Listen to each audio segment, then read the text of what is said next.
At dinner, my girlfriend tried a breakup test her friends had planned, expecting tears and begging. I simply paid the bill and left. 6 months later, every one of those friends sabotaged their own relationships, leaving her completely alone. Hey, Reddit. So I spent 2 years in what I thought was a solid, healthy relationship, until my girlfriend and her 3 genius friends decided to test my loyalty by staging a breakup on our anniversary. I know, sounds insane. But before it got that messy, let me start from the beginning. I'm Rowan, 32, freelance designer. Most of my work is logos, website layouts, marketing stuff. Nothing glamorous, just steady and decent money. I'm pretty sarcastic by default, but I'm also straightforward. I don't do disrespect, I don't do games, and I don't sit around letting people walk all over me. If I'm with someone, I'm all in, but I expect the same energy back. I met Qley at a college reunion about 2.5 years ago. I wasn't even planning to go. My best friend Qley talked me into it. He said I needed to remember what sunlight looks like because apparently I'd been working too much. We get there and of course he immediately disappears to go roast someone's haircut or critique the playlist. Typical.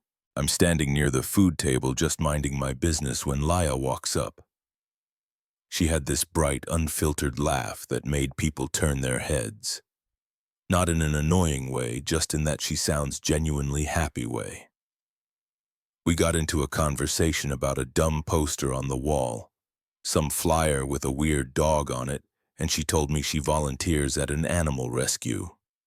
I told her the dog looked like it had taxes to do. She laughed harder than she probably should have, and we just clicked. Simple as that. Early on, she was easy to be around. She'd tell me stories about the rescue shelter, how she bottle-fed kittens, how she had to chase a runaway beagle for 2 blocks, stuff like that. She was gentle with animals, but had this confident, practical side, too. She'd talk about her long-term plans like she actually meant them.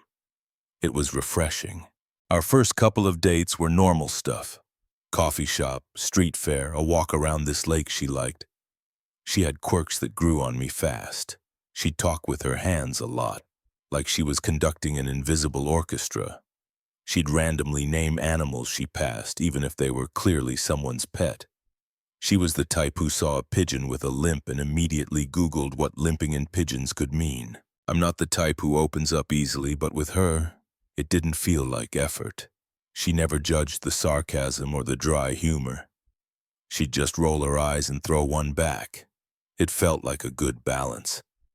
I kept things sharp. She softened the edges without trying to change me. Around this time, Qley got involved in the conversations. Not in a clingy third wheel, just checking if she passed the vibe test. Qley's the kind of guy who can insult you and somehow make it sound like a compliment. He's tall, calm, sharp as hell, and he doesn't sugarcoat anything. If someone tries disrespecting him or me, he fires back without blinking, but he's not chaotic about it. He hits you with the kind of sarcasm that's delivered with a straight face and perfect timing. When he met Leia, he didn't roast her at all, which was a pretty good sign. He just pulled me aside later and said, "She seems normal. Don't ruin this." Like he was my probation officer. That's about as supportive as he gets. We've been friends since early college, so our dynamic is basically second nature. Quick jokes, blunt honesty, and the kind of trust where I could call him at 3 a.m. and he'd show up without asking why. The first 6 months with Laya were the kind of relationship most people would be grateful for. Smooth communication, no major arguments, no weird tension. We went to events together, split chores evenly, had good chemistry, supported each other's goals, all the stuff you'd check off on a relationship checklist. I didn't have to overthink anything. Think she made effort. I made effort and it worked. It wasn't perfect, of course. She had 3 friends, Tessa, Belle, and Nova, who hovered around her a lot. At that point, they weren't a big problem, more like a strange trio in the background. Tessa talked too much, like she was analyzing everyone for a class project. Belle had this automatic distrust toward men that showed up in random comments. Nova was dramatic, but in a romantic Pinterest board kind of way. Nothing deal-breaking, just noticeable. By the end of the first year, I had zero doubts about her. I wasn't naive or blinded. I just genuinely believed we understood each other. The chemistry was natural. The trust felt real. And Qley even admitted, "All right, she's solid, keep her around." Coming from him, that's practically a wedding speech. If you asked me back then where I saw the relationship going, I'd have told you long-term without hesitation. We were building something that felt stable and easy, and I don't use the word easy lightly, it's rare. I didn't know it yet, but those three friends, the ones I barely paid attention to, would later become the reason everything fell apart. Over the next few months, I started seeing Isla's friends more than I expected. Not in a dramatic way. They were just around often. If I picked her up, they were there. If she and I grabbed lunch, one of them might accidentally show up. I didn't make a big deal out of it. Nothing seemed serious yet. Then Laya invited me to a dinner at her parents' house. She said it was a family thing and that they wanted to see me again. I showed up expecting a relaxed evening. Her parents, her sister Mara, some normal conversation. Instead, when I walked in, Tessa, Belle, and Nova were already sitting at the dining table like they lived there. They had plates in front of them and looked way too comfortable. Laya acted like this was totally normal. This was totally, "Oh, they were already hanging out, so I told them to come," she said casually. I didn't say anything about it, it wasn't my house. I greeted everyone and took a seat. Dinner started and it didn't take long for things to feel off. Tessa sat directly across from me and immediately began dissecting everything I said, like she was writing a research report. I mentioned a client project I had been working on and she leaned forward with that intense expression she always had. "So why did you choose freelance instead of something more stable?" she asked. Her tone wasn't curious, it was judgmental. I shrugged. "Because I like choosing who I work with and I hate offices." She tilted her head like she discovered a hidden clue. Interesting. That usually means someone struggles with authority or long-term direction. I stared at her for a second. Or maybe it just meant I didn't like fluorescent lights. Across the table, Mara tried not to laugh. Belle jumped in a bit later. Every time I spoke, she found a way to spin it into something negative about men. I mentioned fixing a shelf at home and she said, "Yeah, guys always swear they know how to fix things until they make it worse." I replied, "Luckily I fixed things correctly the first time." She rolled her eyes like that was impossible. Meanwhile, Nova spent most of dinner talking about relationships like she was narrating a dramatic movie. Every normal situation became some symbolic moment in her mind. Laya told a simple story about us missing a bus once, and Nova instantly said, "Moments like that are tests, you know. It's about seeing how he reacts. If he's willing to run after the bus, that shows passion." I raised an eyebrow. "I didn't run after the bus because it was raining and the next one was 6 minutes later." Nova nodded like she knew better. "Still, every moment in a relationship reveals something." Mara stepped in again. "Not everything needs deep meaning. Sometimes a missed bus is just a missed bus." The friends went quiet for a second. They didn't like being challenged. Throughout the dinner, Mara kept watching them. She wasn't rude, but she shut down their unnecessary comments calmly. When Belle made a harsh remark, Mara said, "That's a bit unfair." When Tessa tried digging into another question, Mara steered the conversation away. Laya didn't seem to notice any of it. She kept talking, laughing, and agreeing with her friends like their behavior was totally normal. Every time I talked to her parents, her friends jumped in and answered for her, which clearly confused even her dad. After dinner, while everyone moved to the living room, Mara pulled Laya aside. I wasn't close enough to hear the exact words, but the tone said enough. Mara sounded serious and Laya looked defensive. A few minutes later, Laya came back acting normal, but her energy felt different. When we were getting ready to leave, Mara followed me onto the porch. She lowered her voice. I talked to her. I told her her friends were inserting themselves into everything and that it wasn't healthy. I nodded. How'd she take it? She defended them. Mara said I was judging them. I'm telling you because you deserve to know. If she keeps listening to them, this won't end well. I appreciated her being direct. Thanks for telling me. Mara nodded back. Just keep your eyes open, Rowan. On the drive home, Laya talked about how fun dinner was and how her friends fit right in with her family. I kept my answers short. It wasn't an argument, but my mind was somewhere else. Nothing terrible happened that night, but something definitely shifted. Something small, subtle, but real. That dinner was the first time I sensed the ground starting to move under the relationship. The weeks after that dinner were when things started shifting in ways I couldn't ignore. It began small. Laya canceled a plan we'd made. Nothing major, just a simple date night. But the way she did it was different. No apology, no explanation, just, I'm not feeling it tonight. Followed by a weird tone like she was waiting for a reaction. I told her, all right, let me know next time, and kept my day going. She seemed surprised I didn't push or question her, almost disappointed. Then she pulled little moves that felt off. If we were out together and a guy walked by, she'd suddenly mention something about how someone flirted with her earlier, or how guys stare at her all the time. She'd never done that before. It wasn't bragging.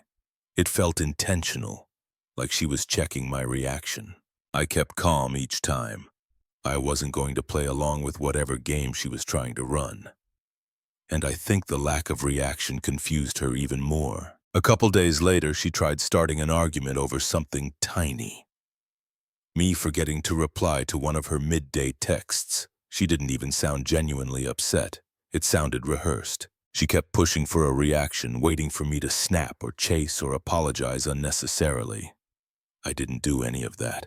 I was working, that's it. Then I went back to what I was doing. She didn't know what to do with that answer. The more she pushed these little tests, the colder I became, not in a petty way, just enough to keep my distance. I wasn't about to reward disrespect or weird tactics. I'm loyal, but I'm not blind. She noticed fast. One night she asked, "Are you upset with me? You seem different." I told her the truth. "You've been acting off. I'm matching your energy." She didn't know how to respond. She just turned quiet and stayed that way for the rest of the evening. A day later, I told Qley everything that had been happening. He didn't even let me finish. "She's acting childish," he said flatly. "If she wants to be in a real relationship, she needs to act like an adult, not like she's auditioning for some teenage drama." He leaned back on my couch like it was obvious. "Don't feed into it. If she wants respect, she needs to give it." "I know," I said. "Good," Qley replied. "Because the second you start playing along with that crap, they win. And by they, I mean the three gremlins she calls friends." I laughed, but he wasn't wrong. A few days later, Mara reached out and asked if Laya had been acting strange. "Yeah," I admitted. Mara sighed like she expected that answer. I talked to her again. I told her those girls influence her too much. She got defensive. "She keeps saying I'm overreacting, but I can see exactly what's happening, Rowan. She's listening to them more than she's listening to herself." "Did she say why?" I asked. "She thinks they're looking out for her," Mara said. "But they're not. They're projecting their own problems onto her life." I knew Mara was right. I'd seen enough to understand what she meant. But the moment everything clicked wasn't something someone told me. It was something I heard by accident. Laya and I were sitting on the couch one night. She was scrolling through her phone. She must have tapped a voice message by mistake, because her phone suddenly played audio on speaker loud enough that I could hear every word. It was Nova's voice, clear and direct. "You have to test his loyalty, like actually test it, cancel stuff, pull back a little, see how far he'll go for you. If he doesn't fight for you, then he's not serious. You deserve a man who reacts." Laya froze. I froze. She scrambled to pause the message, but the damage was done. She looked at me with wide eyes like she had been caught cheating on a final exam. I didn't say anything at first. I just stared at her while she tried to pretend she didn't hear what I heard. She forced out, "She didn't mean it like that." "Yeah," I said. "She meant it exactly like that." Laya didn't respond. She just stared at her phone, realizing the situation was impossible to talk her way out of. That message explained everything. The canceled plans, the jealousy baiting, the random fights. None of it was natural. None of it came from her. It all came from her friends. And she listened. That was the part that bothered me most. I should have walked away right then. And maybe a version of me with less history would have. But 2 years is a long time to throw away in one night. I wanted to be sure I'd seen the full picture before I made a decision I couldn't take back. A few minutes passed before she whispered, "You're acting cold lately." "I'm reacting to how you've been treating me," I said. "You wanted a reaction. This is it." She didn't have a comeback. She just looked frustrated and confused, like she wasn't expecting her little tests to meet resistance. By the end of the night, she barely said a word. I didn't push. I didn't comfort her. I didn't pretend everything was fine. She created this distance. I just wasn't closing it for her. On the way home later, she held my hand, but it felt different. Not affectionate, more like she was trying to check if she still had a grip on me. The thing is, she didn't realize the truth yet. Those tests weren't proving anything about me. All they did was reveal things about her. By the end of that week, the tension was no longer subtle.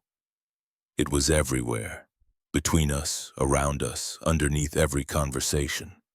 And even though I hadn't said the words out loud, I had already started pulling back. Our 2-year anniversary landed on a Friday. Even with everything that had been going on, the tests, the coldness, the tension, I still planned something meaningful.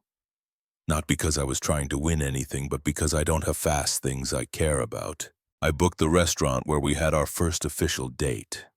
Small place. Quiet, good food, nothing flashy. After dinner, we were supposed to drive out to a weekend cabin spot she once mentioned wanting to visit. I had made the reservation weeks earlier when things were still normal. I didn't cancel it. If the relationship was going down, it wasn't going to be because I stopped putting in effort. Laya showed up dressed nice, but her energy wasn't the same. She wasn't smiling naturally. She wasn't excited. She looked wired, like she had eaten too much caffeine or was waiting for something to happen. The first thing she did when she got in the car was check her phone, then check it again 10 seconds later. "You good?" I asked. Yeah, just thinking about something." I didn't push. On the drive, she barely talked. She just stared at her screen every few minutes, typing something, then locking it quickly whenever I glanced over. Not suspicious like she was talking to a guy, more like she was following instructions. We got to the restaurant and the pattern didn't stop. She kept glancing down at her phone under the table. I'd be in the middle of a sentence and she'd zone out reading something. When I paused, she'd look up fast like she got caught. I wasn't jealous, I wasn't insecure, I was watching her behavior because it was loud. My phone buzzed mid-dinner. I checked it thinking maybe it was Kyle. It wasn't, it was Mara. "Hey, I don't want to ruin your night, but something feels off with Laya today. Check in with yourself. Just be aware." She didn't send messages like that unless she meant it. She never inserted herself unless necessary. I typed back, "She's acting weird already." Mara responded immediately. "I tried talking to her earlier. She was tense. Just stay sharp." I put my phone away and looked at Laya. She was staring at her screen again, thumbs hovering, waiting. She wasn't even pretending to pay attention to the moment. At that point, I wasn't confused. I already knew what her friends were capable of. I knew the voice message I heard wasn't a one-time thing. I knew they had a pattern. Still, I watched. She barely touched her food. She picked at it, checked her phone, put it down, checked it again. Her knee bounced under the table. She looked like someone about to take a test she didn't study for. At one point, I asked, "Everything okay?" She jumped a little. "Yeah, totally, why?" "You're acting like you're waiting for something." She swallowed hard and shook her head. "No, I'm fine." Her phone vibrated again. She tried to ignore it for a second, then caved and checked it anyway. The message must have been important because her whole posture changed. Stiff shoulders, deep inhale, eyes shifting up at me like she was mentally preparing for something. Whatever she read, she didn't hide her reaction well at all. I leaned back in my chair, calm as ever. If she was planning something behind my back, she'd already shown half her hand. "Want dessert?" I asked casually. She shook her head. "Maybe not, I don't know, I'm kind of full." She wasn't full, she was anxious. Her texting picked up right after that. She held the phone low, barely lifting it above her lap. When the server walked by, she locked it fast. When the server left, she unlocked it again. She typed something quick. Then another vibration came in. Then she typed again. It didn't stop. I stayed still, watching quietly, taking it all in. This wasn't a woman about to have a loving anniversary dinner. This was someone preparing for a moment she didn't have the confidence to deliver on her own. She put her phone down, took a deep breath, and looked at me like she was about to start a speech. Then she froze. She hesitated. She picked up her phone again. One more message. One more cue. I didn't need Mara's warning anymore. I knew exactly what was happening. Whatever plan her friends had put in her head, whatever script they gave her, whatever test they convinced her to run, she was trying to execute it now. Right here on our anniversary in a restaurant we had memories in. I wasn't angry, I wasn't sad, I wasn't afraid. I was waiting. She stared at her phone one last time, let out a shaky breath and placed it slowly on the table. "Rowan," she said quietly, "can we talk about something?" I didn't interrupt. I didn't ask what. I just nodded once. She tried to hold my gaze, but her eyes flicked down again, straight to the screen lighting up with a new notification. Her friends were texting her in real time. And whatever they were telling her to do, she was about to do it. The moment hung in the air, heavy and obvious. I leaned back, calm and steady, while she gathered the courage to start her rehearsed speech. She hesitated again, like she needed to replay a script in her head first. Then she straightened her posture and launched into it. "I've been thinking a lot about us," she began, voice rehearsed word for word. "And I feel like we've grown apart. You don't fight for me the way someone should if they truly love me.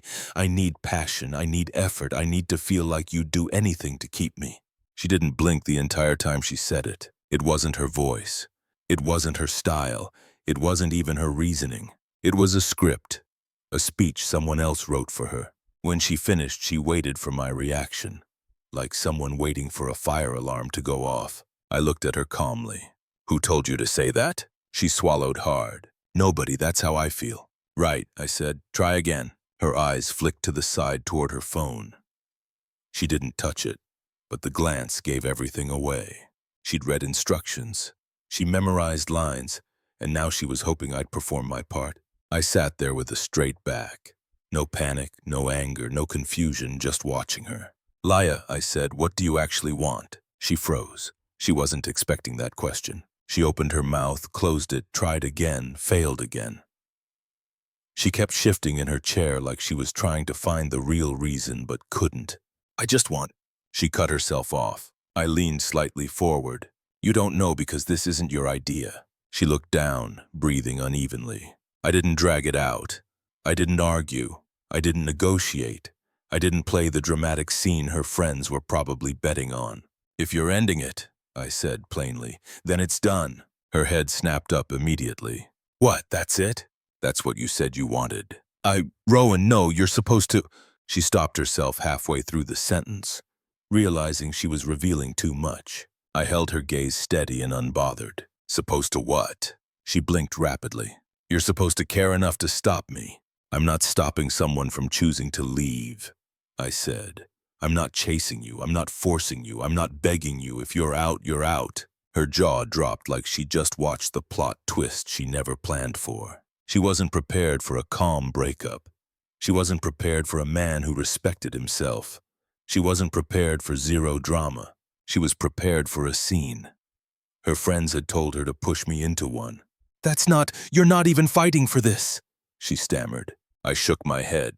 "You don't throw your relationship off a cliff and then complain I didn't dive after it." She went completely silent. The server approached the table slowly, sensing tension. I handed him my card before he even spoke. "I got it," I said. Leia watched me like she couldn't process what was happening. I didn't raise my voice. I didn't insult her. I didn't get emotional. But I also didn't hesitate. When the check came back, I signed it, stood up, pushed my chair in and looked at her one last time. "You made your choice," I said. "Own it." She reached out slightly like she wanted to stop me but didn't know how. "Rowan, wait." "For what?" I asked. She didn't answer. I walked out of the restaurant, calm, collected, and fully done. She had her phone, her sister, and a whole support system she chose over me. Getting home wasn't my responsibility anymore. The fallout began within an hour. I got a few missed calls first, then texts. I didn't mean for it to go like that. Can we talk? You're misunderstanding the situation. You weren't supposed to just leave. I ignored every single one.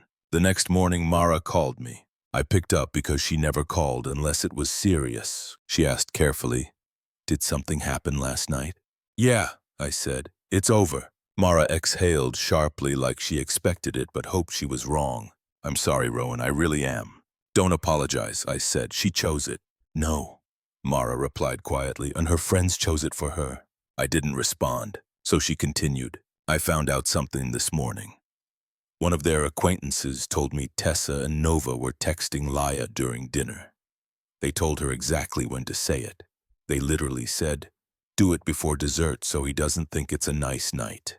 The restaurant, her phone under the table, the constant glances, the sudden shift before she spoke. Everything lined up. It wasn't just a breakup. It was a coordinated performance. "Rowan," Mara said gently, "this wasn't her. They pushed her into it." "Yeah," I said, "I figured." And I did. None of it was a surprise anymore. What mattered was that Laya listened to them. She let them steer her relationship into a wall. Mara sighed heavily. "I'm really sorry." "It's fine," I said. "It is what it is." I wasn't angry or heartbroken or confused. I was just done. And for the first time in months, I felt clear. Over the next couple of days, my phone looked like it was trying to overheat itself. Calls, texts, notifications stacked on top of each other like she was trying to force the door back open after slamming it shut. The messages were all over the place. "You weren't supposed to take it seriously. It was just a test. You're misunderstanding what I meant. We need to talk right now. Answer me." I didn't reply, not one word. You don't get to test someone's loyalty by blowing up the entire relationship and expecting them to clean up the pieces. I wasn't rewarding manipulation. I wasn't teaching her that emotional games worked. I wasn't signing up for round 2. The next morning, the messages doubled. "Please don't ignore me." I didn't actually mean any of it. My friend said, "Are you really giving up that easily?" That last one made me laugh. Giving up? I didn't quit. She ended it. Around noon, Qley showed up unannounced. He didn't even knock properly. Just banged once and walked in like he owned the place. He took one look at me, one look at the messages lighting up my phone, and smirked. "So," he said, dropping himself onto my couch, "she failed her own exam, huh?" I snorted. "She failed before she even handed it in." Qley picked up my phone, read one of her messages out loud in an exaggerated voice, and shook his head. "Bro, this is why you don't take advice from people whose longest relationship is their gym membership." He tossed the phone back to me and stretched out like he came for entertainment. "I'm proud of you, though," he said. "Most dudes would have folded the second she fake cried." "She didn't cry," I said. "Even worse," Qley replied, "and she rehearsed. That's like emotional theater." Despite the sarcasm, he wasn't mocking the situation. He was grounding it, reminding me I made the right call by walking away. Later that evening, Mara called. "Rowan," she said quietly. "I wish I could say I'm surprised, but I'm not." "You warned her," I replied. "She didn't listen." "She's been crying all day," Mara admitted. "But I told her that's on her, not you." I paused. "Is she still listening to them?" "Of course she is," Mara said. "They're telling her that your reaction proves something about you." I told her she handled everything terribly. She didn't want to hear it. I appreciated her honesty. Mara didn't enable anyone. "I'm sorry you got dragged into this," she added. "I'm not," I said. "It showed me everything I needed to see."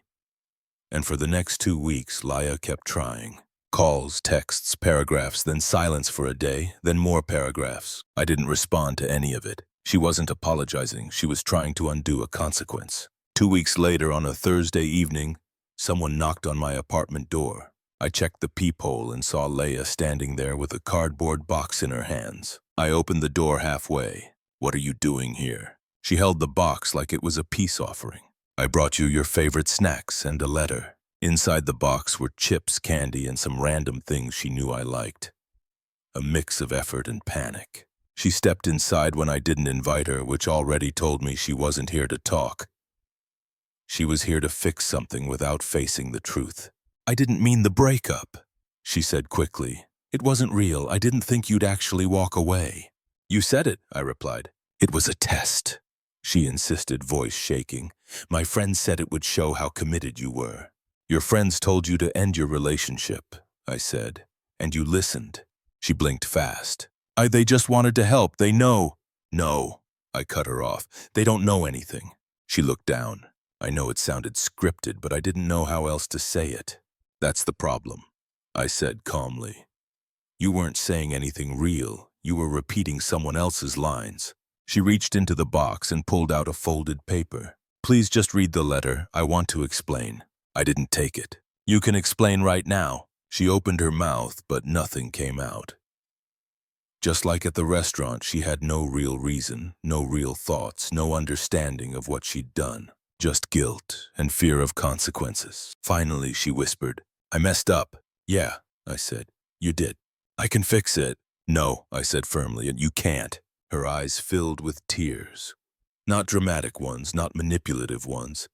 Just the resigned kind that come when someone finally sees the damage they caused. You're not even willing to try, she said quietly. You ended it, I repeated. I accepted it. That's it. She looked at me like she didn't recognize me anymore. Like she expected the old version of me. The one who gave effort, patience, consistency. The version she tried to test. That version was gone. She backed toward the store, holding the box tightly. So, this is really over? It ended the second you made it a game, I said. I'm not interested in being tested. I'm interested in being respected. She swallowed, nodded weakly, and finally walked out. I didn't watch her leave. I closed the door, locked it, and let the silence settle. No shouting, no drama, no begging. Just a clean ending. And for the first time in months, I felt completely done. The breakup hit Laya hard, but it hit her friend group harder. Not because they cared about me, but because without my relationship to obsess over, they turned their attention on each other. And the same habits they used to tear down our relationship tore down everything around them. Tessa ended up dating a guy from her job about a month after the breakup. At first, she acted normal. Then she slid right back into detective mode. She questioned him about why he used certain emojis, why he didn't respond fast enough, why he liked a co-worker's post, why he said maybe instead of probably. It didn't take long before he told people, dating her feels like being investigated. He left after 3 weeks. Tessa tried to frame it like he was hiding something. But everyone around her already knew the truth. Belle tried dating again too. She met a genuinely decent guy through a mutual friend. The dude actually liked her. He took her on real dates, checked in, tried to build something healthy. But Belle treated him like he was already guilty of something. If he took too long to reply, she accused him of lying. If he hung out with friends, she claimed he was meeting another girl. If he complimented her, she asked what he really meant. He broke things off after 2 weeks. A mutual friend said, she's looking for betrayal so hard she creates it herself. People started distancing themselves because the negativity was exhausting. Nova got hit the hardest. She liked a guy from her gym. A normal, stable guy who didn't entertain drama. Things seemed to be going well. Until Nova decided to pull the exact same breakup test stunt on him. She told him she needed space to think, expecting him to chase her. He simply said, all right, and blocked her the next morning. Word spread fast, and not just about the test. A mutual friend told him Nova was the one who pushed Laya to do the breakup stunt with me. Once that detail got out, her whole relationship expert persona collapsed. People stopped asking her for advice. She became the cautionary tale instead of the guru. It didn't take long for the three of them to turn on each other. According to Mara, their group chat basically turned into a battlefield. Eventually, they split apart completely. And Laya, the fallout hit her the quietest but the hardest. Once her friends turned on each other, they stopped showing up for her. They weren't there to hype her up. They weren't there to back her decisions. They weren't there to tell her she did the right thing. They just disappeared. Suddenly, all the people she defended so aggressively vanished the moment their own lives fell apart. She was left alone with the consequences. At some point, she finally told Mara the truth, that she regretted everything, that she should have thought for herself, that she realized too late the friendship she chose over the relationship wasn't even real. Mara listened, then told her the simple truth. I warned you, Laya. Laya didn't argue this time. From what Mara told me, she just nodded and cried. As for me, life got better quietly and steadily. Work picked up. I slept better. I cooked more. I went to the gym. My apartment stopped feeling empty and started feeling peaceful. Kale stayed the same, sarcastic, brutal, loyal. He came by often, sometimes to check on me, sometimes to eat my food, sometimes to say something unnecessary like, "Proud of you for deleting emotional parasites from your life." He kept things light. He kept things real. Mara and I kept in touch too, not romantically, just respectfully. She gave me occasional updates, not to reopen wounds, but because she knew I deserved clarity. I wasn't bitter. I wasn't angry. I wasn't plotting revenge. Life took care of karma on its own. People reveal who they are over time. Her friends revealed themselves. Leia revealed how easily influenced she was. And I revealed to myself that I wasn't the kind of man who begged to stay where he wasn't respected. 6 months later, I finally felt like myself again. I wasn't avoiding relationships, but I wasn't rushing anything. Peace was better than chaos. Respect was better than forced passion. I knew what I wanted, and more importantly, what I would never tolerate again. If the right person came along someday, great. If not, I was good on my own. Looking back, the breakup wasn't the worst thing that happened to me. Letting it drag on longer would have been, and that's something I wouldn't trade for anything.